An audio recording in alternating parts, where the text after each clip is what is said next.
जीत और हार जीवन के अंग हैं। हम हार तब तक नहीं मानते जब तक हमारी इच्छा शक्ति हारती नहीं। नमस्कार, आप सभी का स्वागत है Hindi education point YouTube channel में। इस चैनल के माध्यम से आपको यूके एसएससी तथा यूके पीएससी से संबंधित महत्वपूर्ण प्रैक्टिस सेट करवाए जाते हैं, चाहे वो उत्तराखंड से संबंधित हो या सामान्य हिंदी से संबंधित। तो आप सभी जानते हैं, चाहे आप वीपीडीओ की तैयारी कर रहे हैं, वीडियो की तैयारी कर रहे हैं या किसी भी ग्रुप सी एग्ज़ाम की तैयारी कर रहे हो, 20 नंबर की हिंदी आपको हर जगह देखने को मिलेगी। तो आप सभी जानते हैं उत्तराखंड का सिलेबस इतना ब्रॉड है, जीके का सिलेबस इतना ब्रॉड है कि हिंदी के लिए समय निकाल पाना और उसको उस स्तर तक ले जाना कि आप 20 में से 20 अंक प्राप्त कर सकें, उसके लिए प्रैक्टिस का होना बहुत ज़रूरी है। तो इसी हेतु आप सभी के लिए यहाँ पर प्रैक्टिस सेट लाए जा रहे हैं। आज ये प्रैक्टिस सेट का 16 पार्ट है। आशा करती हूँ आप सभी ने पहले के सेट भी देखे होंगे, नहीं देखें तो आप प्लेलिस्ट में जाके देख सकते हैं। डिस्क्रिप्शन बॉक्स में मैं लिंक उसका शेयर करूँगी आप सभी के लिए। तो जैसे कि मैंने प्रथम पंक्ति में कहा कि हम हारते तब तक नहीं हैं जब स्वयं से हार नहीं मानते। तो जीवन में आप सभी जानते हैं बहुत सारे उतार चढ़ाव आते हैं, लेकिन हमें कभी भी हार नहीं माननी चाहिए, क्योंकि किसी के हारने से या जीतने से उसके जीवन का संघर्ष कम नहीं होता, वो और बढ़ता है। तो इससे अच्छा है कि जीवन के संघर्ष को कम करते हुए, अपनी हार को सकारात्मक में लेते हुए, उससे कुछ ना कुछ सीख लेते हुए जीवन को जीते रहें। तो आज की वीडियो स्टार्ट करते हैं। यहाँ पर हम लाए हैं 20 जो आपके पाठ्यक्रम से संबंधित है मिक्स क्वेश्चन यहाँ पर मैं लेके आई हूँ। आप सभी प्रश्नों का उत्तर दें। आपको प्रश्न अच्छे लगते हैं, एक्सप्लेनेशन अच्छा लगता है तो प्लीज़ चैनल से जुड़ें, अदर्स लोगों के पास भी इसको शेयर करें। इसके साथ ही साथ आप उत्तराखंड के प्रैक्टिस सेट ज़रूर देखें, जो बहुत ही इंपॉर्टेंट, और उसमें से कई प्रश्न अभी लोअर पीसीएस में भी आए हुए थे, तो आप प्लीज़ उत्तराखंड वाला प्रैक्टिस सेट भी ज़रूर देखें। तो आज की वीडियो स्टार्ट करते हैं। स्क्रीन पे आप देख सकते हैं, पहला प्रश्न है छाती भर पत्थर। छाती भर का पत्थर मुहावरे का अर्थ क्या है? आप सभी जानते हैं मुहावरे लोकोक्ति आपके सिलेबस में है। तो छाती भर का पत्थर मुहावरे का क्या अर्थ है? अभिभूत कर लेने वाला जिंदगी भर का रोग, असहनीय दुख, या जिस चीज़ की चिंता सदा रहे। तो इसका सही उत्तर है ऑप्शन नंबर सी, असहनीय दुख। कहते हैं ना, छाती भर का पत्थर हमारे सीने पे पत्थर के समान है, तो ये ऐसा दुख जिसको हम क्या कह सकते हैं, असहनीय दुख, यही इसका उत्तर है। बढ़ते हैं अगले प्रश्न की तरफ। अगला प्रश्न है कच्चे घड़े पानी भरना। इस मुहावरे का क्या अर्थ है कि कच्चे घड़े में पानी भरना, कमज़ोर से मदद की अपेक्षा रखना, कठिन काम करना, ठीक ढंग से काम करना, या मूर्खतापूर्ण कार्य करना। तो कच्चे घड़े में पानी भरना मुहावरे का अर्थ है ऑप्शन नंबर डी, मूर्खतापूर्ण कार्य करना। इसका आंसर क्या है? मूर्खतापूर्ण कार्य करना, कच्चे घड़े में पानी भरना, यानी कि जो पहले से ही प्रिपेयर नहीं है ऐसे घड़े पर पानी भरना। आप कहीं ना कहीं मुहावरों को उसके अर्थ से लें, ठीक है। तो यह है इसका आंसर। अगला प्रश्न है कांति का पर्यायवाची क्या है? ध्यान से देखेंगे, कांति लिखा है ना कि क्रांति। कांति का पर्यायवाची है शोभा, कालापन, उथल पुथल, या क्रांति। तो कांति का जो अर्थ होता है वो होता है चमक, आभा, ठीक है, दीप्ति। तो ये कांति के पर्यायवाची है। तो इसका अर्थ जो है पर्यायवाची क्या है? ऑप्शन नंबर ए, शोभा है। शोभा का अर्थ भी क्या होता है? आभा से होता है, दीप्ति से होता है, चमक से होता है, कांति से होता है। जबकि क्रांति का जो अर्थ है वो होता है एक परिवर्तन को दिखाता है। क्रांति का अर्थ क्या है? परिवर्तन। तो ये इसका आंसर नहीं है। आंसर इसका क्या है? कांति का पर्यायवाची क्या है? ऑप्शन नंबर ए, शोभा। अगला प्रश्न है लोकोक्ति से संबंधित है। जस दुल्हा तस बनी बराता। लोकोक्ति का अर्थ है सभी साथी एक ही जैसे, संगठन से ही कार्य सिद्ध होता है, सुंदर वस्तु के साथ सुंदर वस्तु का मेल होना, या बेढंगा होना। तो जस दुल्हा तस बनी बराता, एक साथी सभी साथी एक ही जैसे, है ना, जैसा दूल्हा है वैसी बाराती है, मतलब सब साथी एक जैसे, यह इस लोकोक्ति का अर्थ है। अगला प्रश्न है इनमें से असंगत यानी कि बेमेल शब्द का चयन करना है। शारीरिक, दैहिक, मानसिक आदि। तो हमको समझना होगा कि कहते हैं ना ऑड वन को सिलेक्ट करो। तो इसमें 4 चीज़ें हैं, इसमें से 3 एक दूसरे से मिलती जुलती होंगी, लेकिन जो 4th है वो बिल्कुल अलग होगा। शारीरिक, दैहिक, मानसिक, ये कहीं ना कहीं अवस्था है। शारीरिक है, दैहिक है, मानसिक है। और आदि माने होता है रोग। अभी किस प्रकार का रोग? देखो, एक आदि होता है, एक व्याधि होता है, ठीक है। एक आदि होता है, एक व्याधि होता है। आदि जो होता है वो होता है मानसिक रोग, और व्याधि होता है शारीरिक रोग।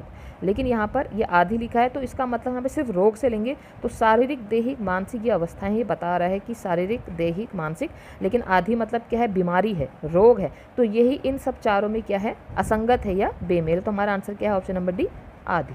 तो आधी और व्याधि का अर्थ भी मैंने आपको बताया। अगला प्रश्न है, असंगत बेमेल शब्द का चयन कीजिए। लेखक, पाठक, संवाददाता या प्रकाशक। देखो, लिखना, उसको पढ़ना और उसको प्रकाशित करना, ये सब एक चीज़ें हैं, लेकिन संवाददाता, ठीक है, संवाददाता इसमें क्या है, ये इसमें असंगत है, क्योंकि संवाददाता उस चीज़ को बोल रहा है, लेकिन लेखक, पाठक और प्रकाशक ये एक चीज़ें हैं। ये किसी माना किसी पुस्तक का लेखक, उसका पाठक और उसका प्रकाशक, और संवाददाता मीडिया से संबंधित हो सकता है, ठीक है, ये बिल्कुल इससे डिफरेंट है, तो ये असंगत है। क्वेश्चन नंबर 7, शुद्ध वर्तनी का चयन कीजिए। शुद्ध वर्तनी या शब्द का चयन कीजिए। त्रिदोष, त्रिदोष, त्रिदोष या निर्दोष, ठीक है, तो उसका सही उत्तर ऑप्शन नंबर सी, त्रिदोष। और त्रिदोष कहते किसको हैं, त्रिदोष कहते हैं जब वात, पित्त और कफ, ये जब बीमारी एक साथ होती हैं इसको त्रिदोष कहते हैं, ठीक है। त्रिदोष के वात, पित्त, कफ की जो बीमारियां होती हैं इनको त्रिदोष कहते हैं, और इसकी सही वर्तनी आप सभी देख सकते हैं, त्रिदोष।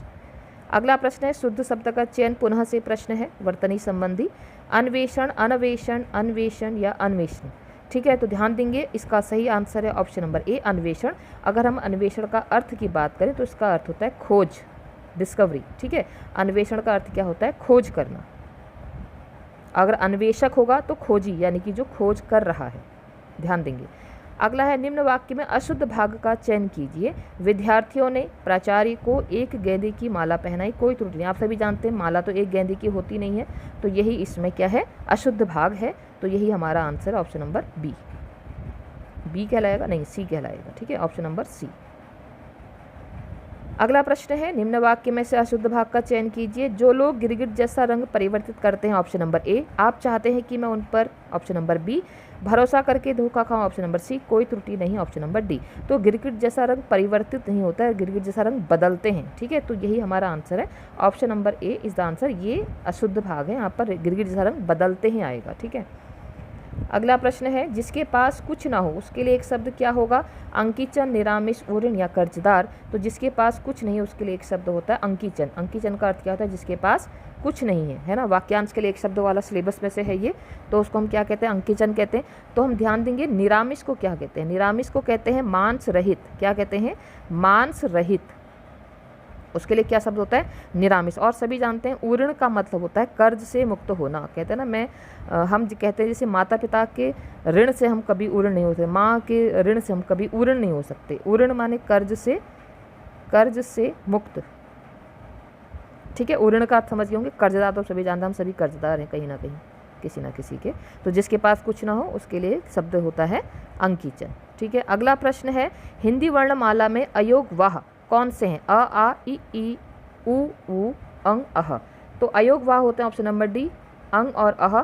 ये अयोग वाह कहलाते हैं क्योंकि ना ही ये तो स्वर है और ना ही ये व्यंजन है। इन्हीं को हिंदी वर्णमाला में क्या कहा जाता है, अयोग वाह कहा जाता है। वर्णमाला से संबंधी भी आपके प्रश्न हैं।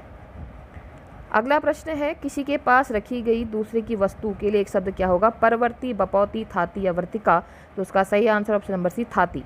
जो हमारे पास किसी दूसरे के द्वारा रखी गई जो वस्तु है उसको हम क्या कहेंगे, थाती है। अगर आपने प्रतिज्ञा ली होगी ना, हिंदी मीडियम से अगर आप पढ़े हैं तो आपने प्रतिज्ञा ली कि भारत मेरा देश है, तो वहाँ पर एक शब्द आता है कि ये अमूल्य सब जो थाती हैं। तो थाती मतलब वही है, देखो हमको जो सब कुछ मिला है हमको दूसरे के द्वारा दी हुई चीज़ें, संस्कृति है, हमारा देश है, हमारे देश की सुरक्षा है, सब हमको दूसरे के द्वारा मिली हुई है, तो उसको हम क्या बोलते हैं, थाती बोलते हैं, ठीक है।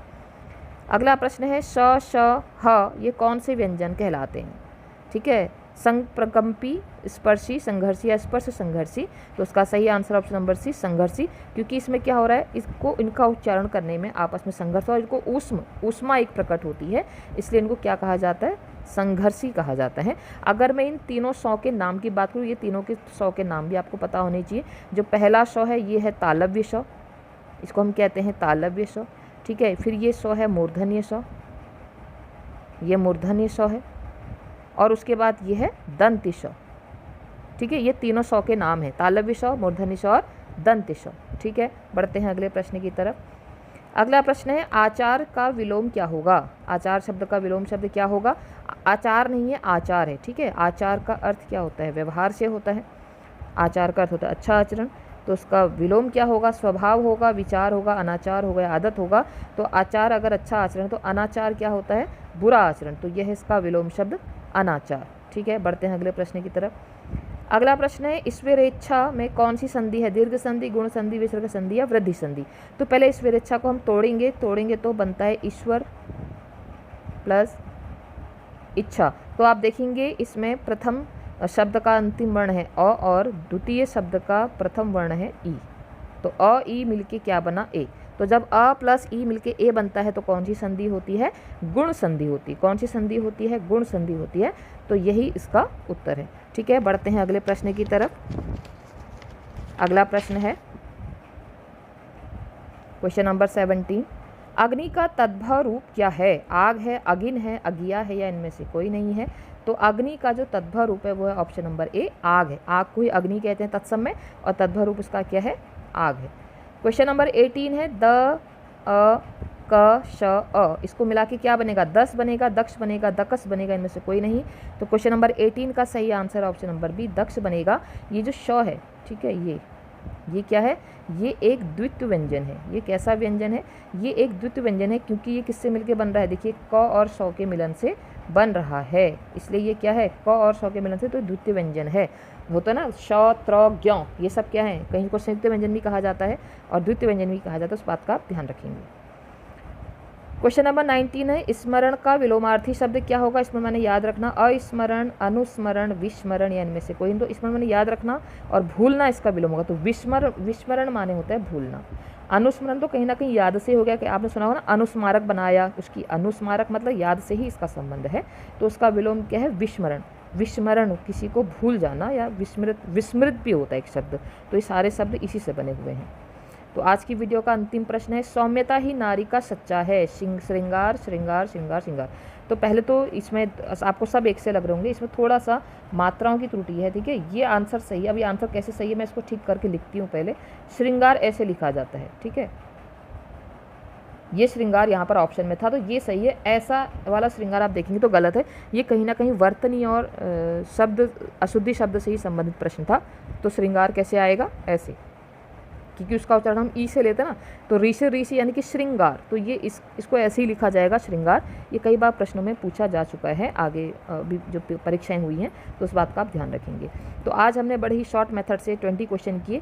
आप डिटेलिंग में देखना चाहते हैं तो मैंने यूकेएसएससी और यूकेपीएससी संबंधी हिंदी के बहुत सारे वीडियो डाले हैं, आप वहाँ जाके डिटेल में भी देख सकते हैं। समास है, संधि या अन्य सभी अलंकार, इन सभी चीज़ों से संबंधित वहाँ पर जाके देख सकते हैं। ऐसे ही 20 प्रश्नों का सेट मैं आपके लिए लाते रहूँगी।